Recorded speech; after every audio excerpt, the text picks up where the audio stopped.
Plus two ഫിസിക്സിൽ നിന്നും ഉറപ്പായും ചോദിക്കുന്ന 1 മാർക്ക് ക്വസ്റ്റ്യൻസ് പരിചയപ്പെട്ടാലോ മക്കളെ? ആദ്യത്തെ ക്വസ്റ്റ്യൻ എന്ന് പറയുന്നത് യൂണിറ്റ് ഓഫ് ഇലക്ട്രിക് ചാർജ് ആണ്. ഇലക്ട്രിക് ചാർജിന്റെ യൂണിറ്റ് എന്ന് പറയുന്നത് നമുക്ക് എല്ലാവർക്കും അറിയുന്ന പോലെ തന്നെ കൂളൂംബ് ആണ്. അതുപോലെ തന്നെ magnitude of charge of proton or electron, ഇലക്ട്രോണിന്റെ അല്ലെങ്കിൽ പ്രോട്ടോണിന്റെ ചാർജിന്റെ മാഗ്നിറ്റ്യൂഡ് എന്ന് പറയുന്നത് അത് 1.6 into 10⁻⁻19 കൂളൂംബ് ആണ്.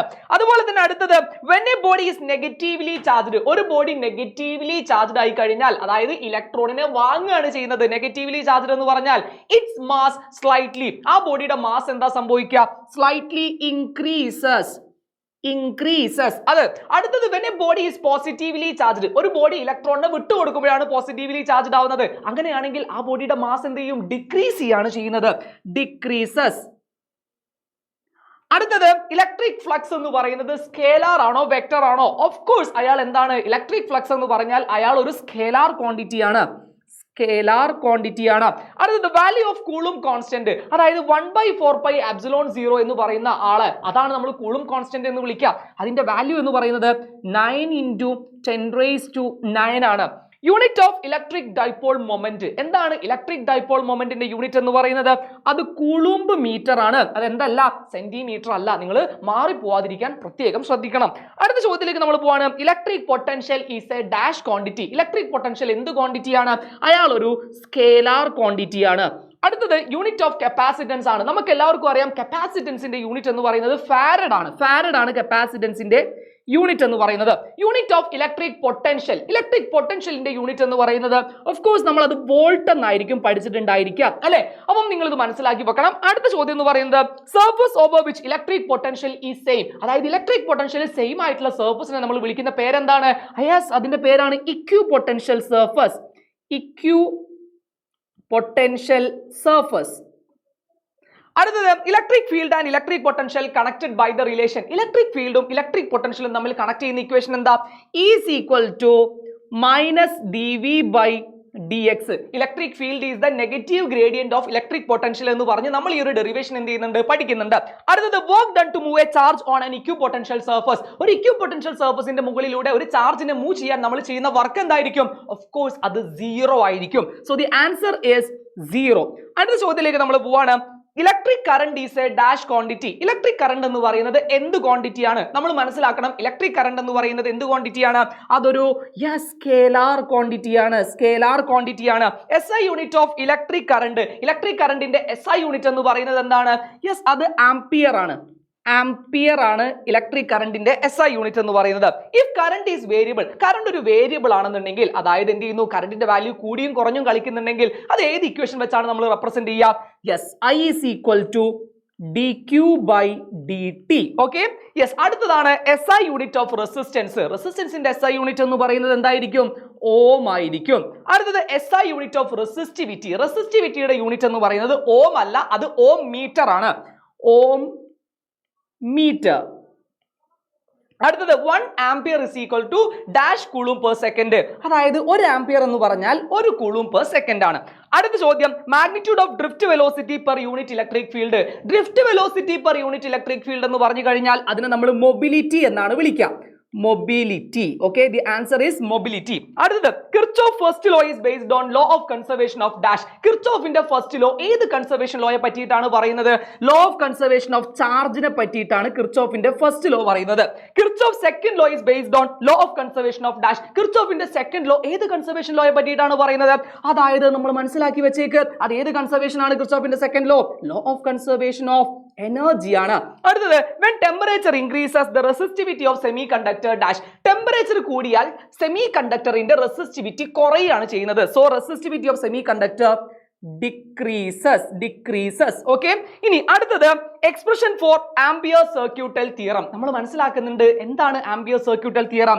Integral B.dl is equal to μ0I. Line integral of magnetic field around a closed loop is equal to μ0 times the current enclosed. അതാണ് അതിന്റെ statement എന്ന് പറയുന്നത്. മറന്നു പോകരുത്, സ്റ്റേറ്റ് ചെയ്യാനും ചോദിക്കാറുണ്ട്. Vector form of magnetic Lorentz force നമുക്കറിയാവുന്ന പോലെ തന്നെ F is equal to Q into V cross B ആണ്. സോ വെക്റ്റർ സിമ്പിൾ നമ്മൾ ഇട്ട് കൊടുക്കുക എന്നുള്ളത് ഇതിൽ ഇമ്പോർട്ടന്റ് ആണ്. A charged particle enters a uniform magnetic field at an angle 40 degree. ഒരു 40 ഡിഗ്രിയിൽ മാഗ്നറ്റിക് ഫീൽഡിലേക്ക് ഒരു ചാർജ്ഡ് പാർട്ടിക്കിൾ കയറി കഴിഞ്ഞാൽ നമുക്കറിയാം അതിന്റെ പാത്ത് എന്ന് പറയുന്നത് എന്തായിരിക്കും? അത് ഹെലിക്കൽ പാത്ത് ആയിരിക്കും. ഹെലിക്കൽ പാത്ത് ആയിരിക്കും ഫോളോ ചെയ്യുന്നത്. അടുത്തത് which one of the following is not ferromagnet? തന്നിരിക്കുന്നതിൽ ആരാണ് ഫെറോമാഗ്നറ്റിക് അല്ലാത്തത്? നമുക്കറിയാം അയൺ, കൊബാൾട്ട്, നിക്കൽ ഇവരെന്താണ്? ഫെറോമാഗ്നറ്റിക് ആണ്. അങ്ങനെയാണെങ്കിൽ ബിസ്മത്ത് ആണ് ഇതിൽ ഓഡ് വൺ ആയിട്ട് നിൽക്കുന്നത്. Net magnetic flux through A closed surface is 0. നമ്മൾ ഇതിനെ ഗോസസ് ലോ ഇൻ മാഗ്നറ്റിസം എന്ന് പറയും. അതായത് integral B dot D S is equal to 0 എന്നാണ് നമ്മൾ ഗോസസ് ലോ ഇൻ മാഗ്നറ്റിസം അതിൽ പഠിക്കുന്നത്. സോ ഗോസസ് ലോ ഇൻ മാഗ്നറ്റിസത്തിന്റെ സ്റ്റേറ്റ്മെന്റ് ആണ് മുകളിൽ നമുക്ക് തന്നിട്ടുള്ളത്. ഗോസസ് ലോ ചോദിക്കാറുണ്ട്. ഓക്കെ, അടുത്തത് Lenz's law is in accordance with law of conservation of dash. Lenz's law ഏത് കൺസർവേഷൻ ലോയുമായിട്ട് ബന്ധപ്പെട്ട് നിൽക്കുന്നു? അത് ലോ ഓഫ് കൺസർവേഷൻ ഓഫ് എനർജിയുമായി ഒരുപാട് തവണ ചോദിച്ചതാണ്.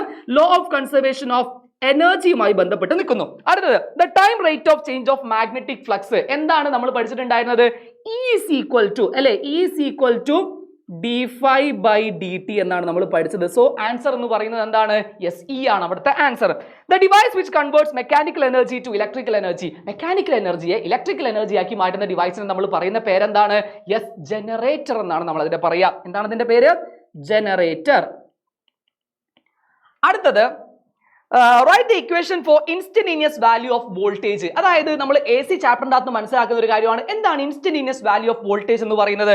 നമുക്കറിയാവുന്ന പോലെ തന്നെ E is equal to E0 sin omega T. ഇതാണ് ഇൻസ്റ്റന്റേനിയസ് വാല്യൂ ഓഫ് വോൾട്ടേജിന്റെ ഇക്വേഷൻ. കറണ്ട് ആണ് ചോദിക്കുന്നതെങ്കിൽ നമുക്ക് എന്ത് എഴുതാം? I is equal to I0 sin omega t എന്ന് നമുക്ക് എഴുതാം. അടുത്തത് write the expression for capacitive reactance. എന്താണ് കപ്പാസിറ്റീവ് റിയാക്ടൻസ് എന്ന് പറയുന്ന XC എന്ന് പറയുന്ന ആള് 1/C ഒമേഗ, അതാണ് എക്സ്പ്രഷൻ എന്ന് പറയുന്നത്. അടുത്തത് resistance offered by LCR circuit is called. LCR circuit കൊടുക്കുന്ന റെസിസ്റ്റൻസിനെ നമ്മൾ വിളിക്കുന്ന പേരെന്താണ്? യെസ്, ഇംപിഡൻസ് എന്നാണ് നമ്മൾ പറയുക.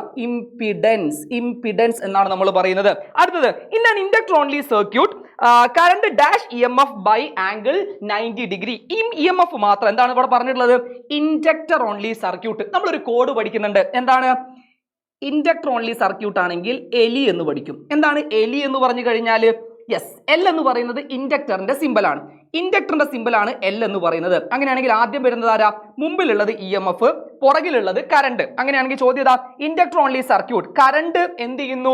ലാഗ് ചെയ്യുന്നു. കറണ്ട് പുറകിലാണ്. So current lag EMF by an angle 90 degree. ഇനി അടുത്തത് capacitor only circuit. Capacitor only circuit ആണെങ്കിൽ നമ്മൾ പഠിക്കുന്ന കോഡാണ് ഐസ് എന്ന് പറയുന്നത് അല്ലെ. കപ്പാസിറ്റർ ഓൺലി സർക്യൂട്ടിൽ ആദ്യം വരുന്നത് ആരാ? കറണ്ട് ആണ്. So in capacitor only circuit current lead EMF-നേക്കാൾ മുമ്പിലാണ്. സോ ആൻസർ എന്താണ്?